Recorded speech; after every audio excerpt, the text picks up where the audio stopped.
Hi there and welcome to my preview of all the books I hope to read in March. I've been rather ambitious in terms of my selection and it's quite possible I won't manage to read all of the books I'm going to share with you. Indeed, should I manage to pull it off, it would constitute a coup and perhaps even merit the placing of a figurative feather in the equally figurative cap of the disappointed man. So, without further ado, let's begin.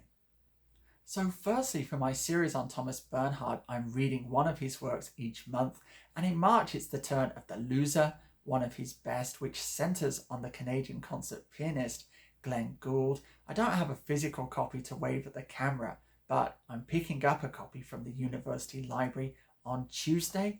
Then, children's literature, Edith Nesbit, The Enchanted Castle and Five Children and It. I'm halfway through The Enchanted Castle, and I'm thoroughly enjoying it. It's very knowing, it's very artful, and the magic happens in our everyday world. It reminded me rather of the Harry Potter novels, and indeed, this edition has an afterword from J.K. Rowling acknowledging Nesbit's influence on her work.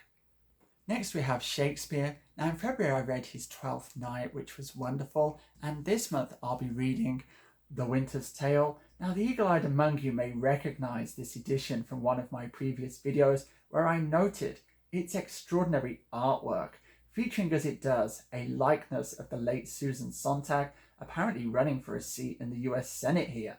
I'll never get over that fact. It will always baffle and amuse by turn. Then two novels by Kobo. First, The Boxman. I've almost finished this and it's good, yes, but it's not as good as Secret Rendezvous, which I read in February, and then I have The Face of Another, and my plan is to bundle these three novels together in a single video. Next, we have two wonderful practitioners of the short story. First up, we have this Luigi Pirandello short stories. I've read the first four in this collection. They were all good, but the most extraordinary example concerned a man having a most peculiar dream about Jesus. I can't wait to find out what the rest of these stories contain.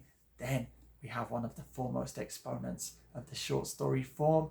It's Katherine Mansfield, and this very thick book collects, I believe, all of her published short stories, and I'm going to write about her for one of my classes this semester, so I'm making an early start and I'm trying to identify which particular stories I will focus on. It's going to be an absolute treat because I love her work, and to complement that reading I also have Claire Tomalin's biography of Katherine, A Secret Life.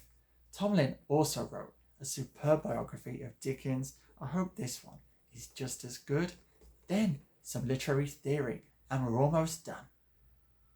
Now, obviously, being a PhD student, there'll be quite a lot of journal articles and theoretical texts that I'll be reading each month. I'm not going to preview all of them for the channel, but I will just show you this book because it's the one I'm most excited about reading, and I just picked up this copy the other day. It's Bakhtin with his Problems of Dostoyevsky's Poetics, in which he introduces many exciting concepts, among them micro-dialog, which I exploited in my review of Patrick Hamilton's The Slaves of Solitude, and I'll also be using it again in my discussion of Thomas Bernhard's wonderful concrete. I love the austere covers of these works from the University of Minnesota Press.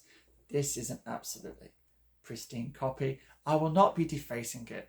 I will go to the print shop and have a copy made with wider margins, which I will then be free to annotate as I see fit. And lastly, we have my reading for the Norton Anthology. Let me show you what that will consist of. Now, the booktube event for March is March of the Mammoths, and this definitely qualifies. It needs two hands to hold it up. It's the 16th and 17th century, 10th edition of the Norton Anthology of English Literature, and I am a third of the way through, which means I'm on page 600 or so.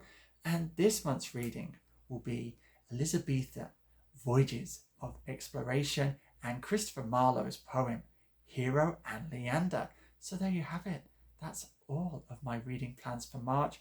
Why not let me know what your plans are in the comments? I'd love to know. But now, all that remains is for me to bid you farewell. So, be safe, be strong, and I shall see you anon. Nanu nanu.